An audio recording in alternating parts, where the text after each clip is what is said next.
Hello viewers, நம்ம இப்போ ஒரு north Indian dish aloo parotta தான் எப்படி பண்ண போகிறோம்னு பார்க்க போகிறோம்.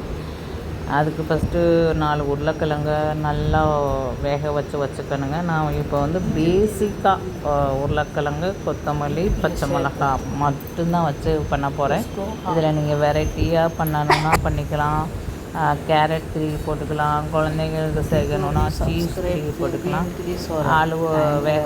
உருளைக்கிழங்கு உருளைக்கிழங்கு வேக வச்சு தோலை ஒடிச்சு வச்சுக்கோங்க. கொத்தமல்லியை கழுவிட்டு நறுக்கி போட்டுக்கோங்க. பச்சை மிளகா சின்னதாக நறுக்கி போட்டுக்கோங்க. இது கூட ஆம்ச்சூர் பவுடர்னால் ட்ரை மேங்கோ பவுடர். இது உங்கள் வீட்டில் இருந்தால் போடுங்க. லைட்டாக அது ஒரு புளிப்பு சுவை கொடுக்கும், அதுக்காக அது போடுவாங்கங்க.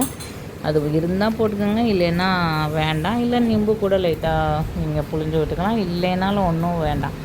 அப்புறம் நம்ம தனியா பவுடர், அப்புறம் ரெட் சில்லி பவுடர், இது உப்பு, இவ்வளோ தாங்க இதுக்கு தேவையான இன்க்ரீடியன்ட்ஸ். இதை மட்டும் போட்டு உருளைக்கிழங்க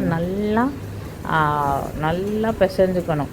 நல்லா பிசைஞ்சு நம்ம இதையும் ஒரு சப்பாத்தி மாவு லெவலில் நல்லா பிசைஞ்சு வச்சுக்கணும். அப்போ தான் அதை நம்ம ஸ்டஃப் பண்ணி திருப்பி நம்ம உள்ளே வச்சு தேய்ச்சி பரோட்டா போடுறதுக்கு சரியாக இருக்குது. இந்த பாருங்கள், இந்த மாதிரி நல்லா அந்த உருளைக்கிழங்க பிசைஞ்சு வச்சுக்கணும். இதுக்கு கை தான் நம்ம யூஸ் பண்ண முடியும், கரண்டிலேயோ இல்லை வேறு எது மேஷர் வச்சுலாம் பண்ண முடியாதுங்க.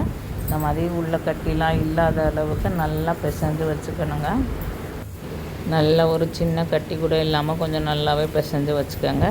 எங்கிட்டையும் ஆல்ரெடி நம்ம சப்பாத்தி மாவு பிசைஞ்சு வச்சுக்கலாம்.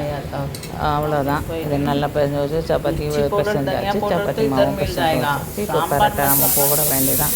இதில் குழந்தைங்களுக்கு கொடுக்குறீங்கன்னா நீங்கள் கேரட் துருவி போட்டுக்கலாங்க, பீட்ரூட் துருவி போட்டுக்கலாம், உருளைக்கிழங்கு குறைச்சிட்டு இல்லை சீஸ் துருவி போட்டுக்கலாம். சீஸ்லாம் துருவி போட்டிங்கன்னா நல்லா அந்த சப்பாத்தி பிக்கிறப்ப நல்லா சீஸ் அப்படியே இழுக்கிறப்ப ஜவு மாதிரி வரும்லாம், அப்படி வரும். பிள்ளைங்க நல்லா விரும்பி சாப்பிடுவாங்கங்க. அது ஒரு நாள் நான் பண்ணி காமிக்கிறேன். அவ்வளோதான். இப்போ நம்ம சப்பாத்தி நல்லா சப்பாத்தி மாவு கொஞ்சம் எடுத்துக்கலாம். எடுத்துகிட்டு சப்பாத்தி தேய்ச்சிட்டு எப்படி போடலான்னு பார்க்கலாங்க. அவ்வளோதான். சப்பாத்தி மாதிரி இப்படி தேய்ச்சிக்கணுங்க. கொஞ்சம் ஒரு உருண்டை உருட்டி ரொம்ப வைக்கக்கூடாது. இவ்வளோ வச்சுட்டு அதை நல்லா ஃபில் பண்ணிவிட்டு இந்த மாதிரி பிடிச்சிக்கணுங்க. இதெல்லாம் உங்களுக்கு தெரியும்னு நினைக்கிறேன். ஆல்ரெடி பால் பரோட்டாலாம் நம்ம ஊர்லேயே நல்லா ஃபேமஸ்ஸு. இந்த மாதிரி உருட்டி நார்த் இந்தியன்லாம் இந்த மாதிரி இதெல்லாம் பண்ணுறது அவங்களுக்குலாம் கை வந்தால் களை மாதிரி பண்ணுவாங்க. இதுவுமே இப்போ எனக்கு கொஞ்சம் ஹெல்த் இஷ்யூ ஆகிடுச்சு, என்னால் குக்கிங் பண்ண முடியாது. அதனால நான் அவங்கள வச்சுருக்கேன். அவங்க தான் இந்த மாதிரிலாம் பண்ணுறாங்க.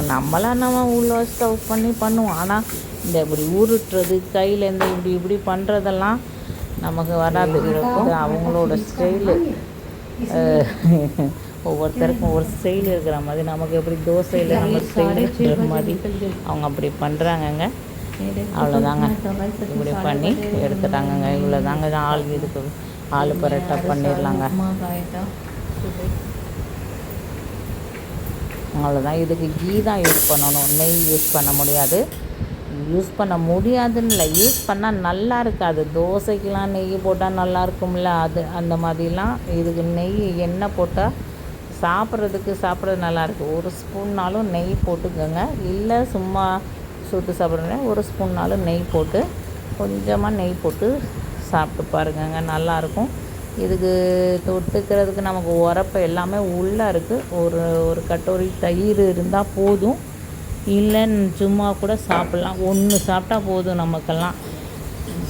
கொஞ்சம் சாப்பிட முடியாதவங்களுக்கு, குழந்தைங்க 1-2 விரும்பி சாப்பிட்டாங்கன்னா விரும்பி சாப்பிட்லாங்க. என்னோடய சேனல் பிடிச்சிருந்தா லைக் பண்ணுங்கள், ஷேர் பண்ணுங்கள், சப்ஸ்கிரைब பண்ணுங்கங்க.